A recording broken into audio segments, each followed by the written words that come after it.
Action! Action Jackson. So, this is Gary Kasulu on our Loving Social Media channel, and we have just won a new client. I'm really happy about that. I've been wanting to look after a beauty brand for years because I know that women spend £4,500 a month, a year. It depends. I mean, I would love to spend that much. I'm sure some women do. A month, a week. £4,500 a year on beauty. A year, all right, fair enough. So that's hair products, beauty, different beauty things. That makes sense. I can relate to that. It's going to be good. So, first thing I had to do, I had to find out who the avatar is for this brand. Like an avatar is somebody who is your classic client. And then I need to widen that.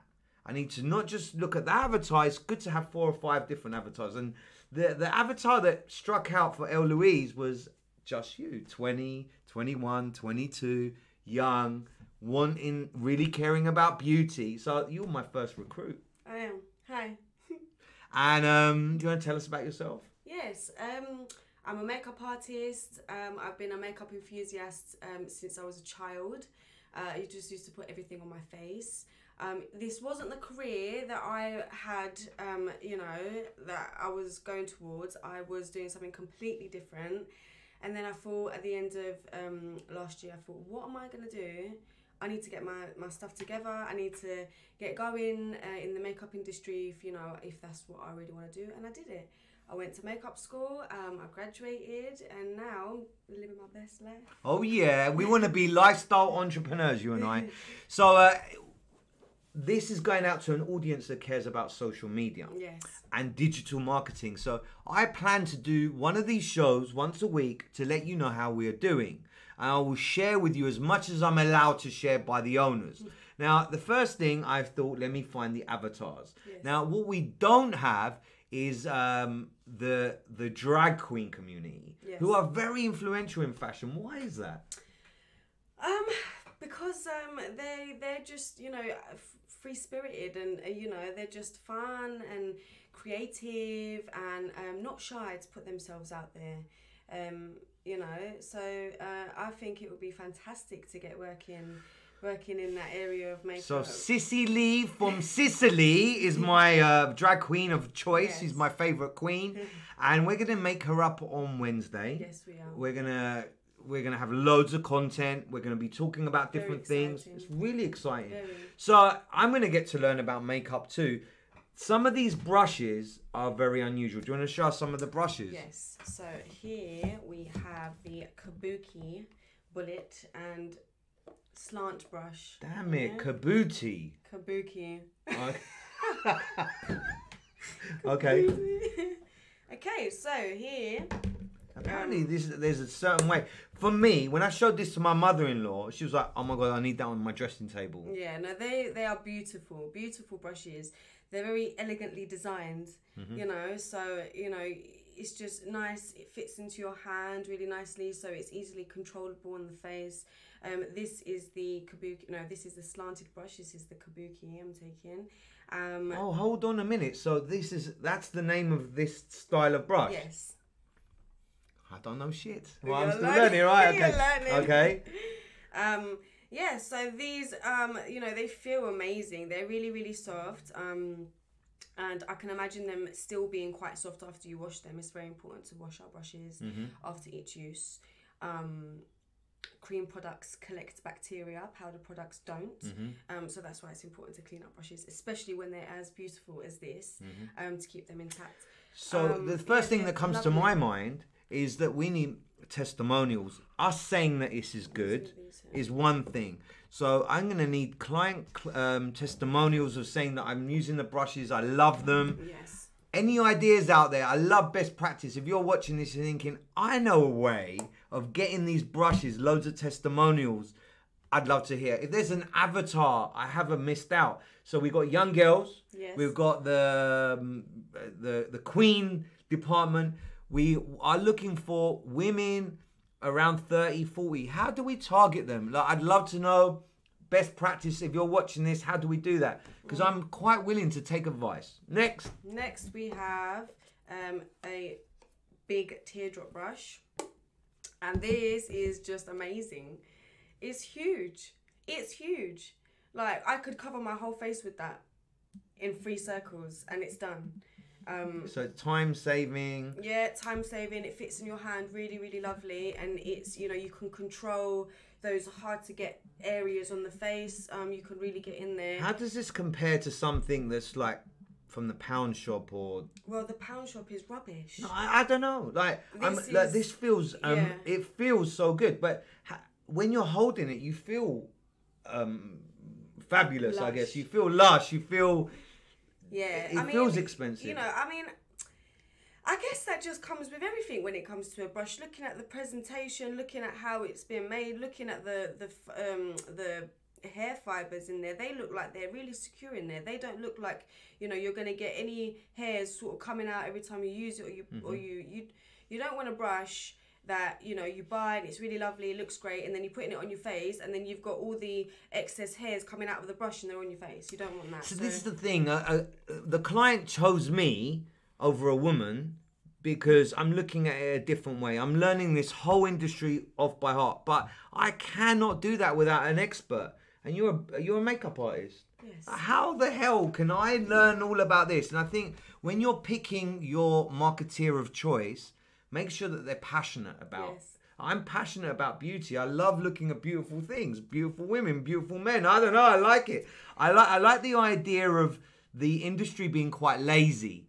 That you think just because you're vegan, you're going to sell loads. That's not true. And like the days are gone that you would do testing on rabbits, and people expect that as a baseline. And these are vegan and cruelty free, and that's amazing. Well, people expect that as a baseline. Yes, it's like you meet. There's still a lot of companies that don't know, and that's a shame. Really, but, and they're still selling. They're still killing it. Yeah. Wow, it's just like going to a hotel and they've got no Wi-Fi. What? Are you for real there? Like, and when we talk about baseline, I think that, like, you go to a shop and they say our customer service is great. Well, that's a basic, that's a given. So how do we make this product different? How do we give it a USP? What emotional attachment do you get to that? Now, the question I got to ask you is the Kardashians. Yes. One of those girls is a billionaire from her makeup. How did she do that? What did she do to get to that level? Well, she was lucky that her mother helped her with, you know. We haven't got that. We haven't got a lucky mum. Unfortunately. But I guess it is shitloads of advertising and promotion and, you know, having people, you know, kind of use the products, put it out on social platforms. You know, people need to see. And the game's changed. Exactly. Before radio, TV, newspaper, that used to work. Yeah. They built that business on Insta. Yeah, they did. They really did. Well, Instagram is, you know, a business if you look at it in that way. You know, especially when you're trying to market your brand or market your products. And I think it is a pretty decent way to get your name out there. And this is what brands are not understanding, and even business owners. People buy people over a brand. So Eloise at the moment doesn't have a face to it. It doesn't have a soul. It's just a product right now. A beautiful product, which I'm very excited about. And a CEO that is so passionate about beauty. I cannot wait for her to introduce her to you. But the reason social media is so powerful, because we're seeing the people. The McDonald's, we got, of course, could McDonald's be done again in this day and age? Could Nike? I don't think so. I think you need the person to lift the brand. It's got to have a personality. It's got to be real. Yeah. And then you go. Now, I could be sticking my neck out there, but Eloise is the best client I've had for a long time because the product is perfect. It's just looking for that brand excellence. I've got a great team. We've got some amazing people. The clients are willing to be a bit disruptive as well. We're going to look into every time, you know, about deforestation. Yeah, so Madagascar's been deforested by 90%. We're looking at every time we sell one of these products, we plant a tree in Madagascar. That's a bit different, right? Like, because the earth is suffocating. Yeah, it is. It's very important to keep our earth alive, and doing that's actually really, really lovely. I'm sure there'll be loads of people that would, you know, commit to buying a product and for the sake of a tree being planted. Vegan, so, you know, trees getting planted, and you don't have to feel so bad about the beautiful packaging because it's been neutralized by you planting your tree. Yeah. Alright, so this is our first episode. I'm hoping that I'll do one a week and I'll let you know the journey. Onboarding is all about getting the client's Instagram, all their assets, looking at the things that we've done. I'm going to be looking at which has been the best Facebook post, which has been the best Instagram post. I'll be diving deep into Google Analytics, looking at setting up a Google My Business. Unbelievable, they haven't got one. Looking at Google Search Console, seeing where do we rank first in the world or second. Do you know there's a SEO joke? I didn't. It says, where do you hide a dead body? You hide it on page 2 of Google because no one looks there. So I love page 2 because that means within a little while we can be page 1. So I'll be looking at where we're page 2, page 3. Let's get to page 1. That's going to be my first week, getting our team together. And Wednesday, Loving Social Media have been nominated for Digital Agency of the Year. I will get back to you, isn't it? That was my second award of the week. I found out that we were in another award. So thank you very much. Just for value, can you tell my audience if they need a makeup artist, if you're getting married, if you're like got a special occasion, can you tell them how we contact you? Well, you know, I would be honoured to be able to take part in anybody's wedding and be their makeup artist, or any, you know, soft glam, full glam makeup looks if you're going out on a night out. What is soft glam? Soft glam is a bit like what I'm wearing today on my face. So it's not like I'm going out to the Met Gala. It's, you know, just a light I have wash. so much to learn. Soft glam, hard glam. Damn it. Okay. You do. Do you mind me being your student? No, I don't. I need to learn. Of course not. I'll be happy to teach you. All right. Whatever you want to know. Soft glam. I love it. But Brides. Yeah, What about brides? Brides, especially brides. Brides are my favourite. It is an opportunity for me to make brides feel and look as amazing as they hope to be on their. So when the bride day. presents herself and she's like saying, it's my wedding day, I don't want to look too over the top, look natural, That's why we have trials at least 6 months before. Wow. So the bride has time to, you know, decide, change her ideas or change her mind on what sort of looks that she wants to go for. Things that could makeup that could possibly match her hair. You know, if you know, ladies sort of sometimes want their face to, you know, synchronize in with their hair. But yeah, what was your question? Who knows? I forgot.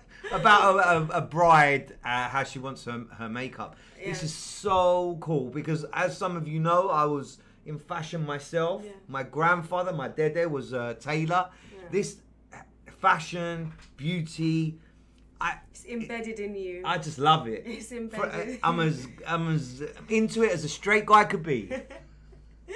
Oh, you made me laugh. Wow. So tune in next week. This is Loving Social Media with a very unusual little podcast today. If you've enjoyed it, please share, please comment. You're going to watch the journey of Eloise going from the UK to across the Atlantic to being pushing off the Kardashians off number 1 spot. Sounds good? Yeah. All right. Tune in soon. That was good.